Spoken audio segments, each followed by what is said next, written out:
In our time in God's Word today, I want to speak to you from John chapter 6, starting at verse 5. We're talking about the fourth of 7 signs in the Gospel of John, this one about bread from heaven.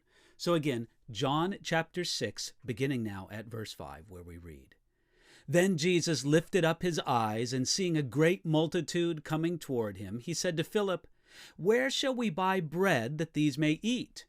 But this he said to test him, for he himself knew what he would do. Philip answered him, 200 denarii worth of bread is not sufficient for them, that every one of them may have a little. One of his disciples, Andrew, Simon Peter's brother, said to him, 'There is a lad here who has 5 barley loaves and 2 small fish, but what are they among so many?' And Jesus took the loaves, and when he had given thanks, he distributed them to the disciples, and then the disciples to those sitting down, and likewise of the fish, as much as they wanted. Then those men, when they had seen the sign that Jesus did, said, 'This is truly the prophet who has come into the world.'" Again, this is from John chapter 6, verses 5 through 14. At the height of Jesus' ministry in the region of Galilee, Jesus taught the huge crowds of people that followed him. And on this one occasion, recorded in John chapter 6, Jesus saw the great multitude coming towards him, and he decided to do something to bring food to these thousands of people.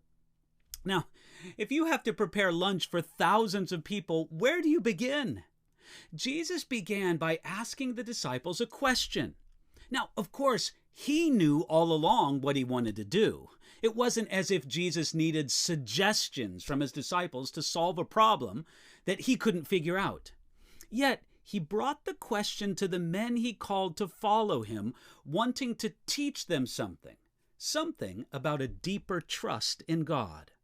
Specifically, Jesus challenged Philip, asking him, "Where shall we buy bread that these might eat?" Now, in his record, John specifically told us he said this to test him, for he himself knew what he would do. Part of the test was an invitation to the disciples so that they might participate in the work of Jesus. You see, even when he has everything figured out and planned ahead of time, Jesus still wants his people to help him in the work. Aren't you glad about that? Yet, Philip the disciple understood the problem.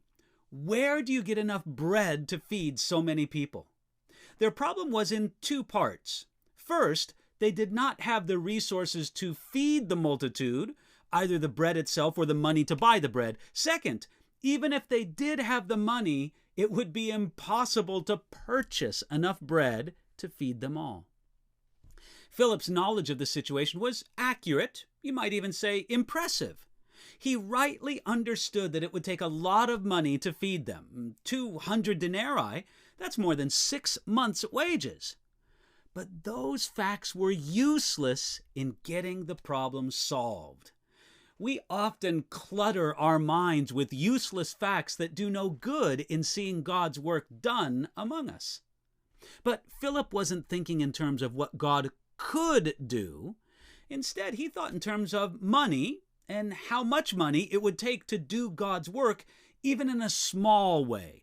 He said that every one of them may have a little. We often limit God in the same way. They were able to find 5 barley loaves. Now, barley was always regarded as simple food. It was better for feeding animals than people. And in the Talmud, there's a passage where one man says to another, "There is a fine crop of barley." And another man answers, "Tell it to the horses and donkeys." You see, 5 barley loaves isn't much to work with, but God doesn't need much. Little is much when we put it into the hands of Jesus. Yet Jesus waited until something was in fact put into his hands. God doesn't need any help, but he often deliberately restrains his work until he has our participation. The miracle itself came from the hands of Jesus. Bread comes from grain, which has the power of multiplication and reproduction within itself. But grain is made into flour for bread. And for that to happen, the grain must be crushed, making it dead. You can multiply grain by planting it, but never by crushing it. No one ever multiplied wheat by planting flour.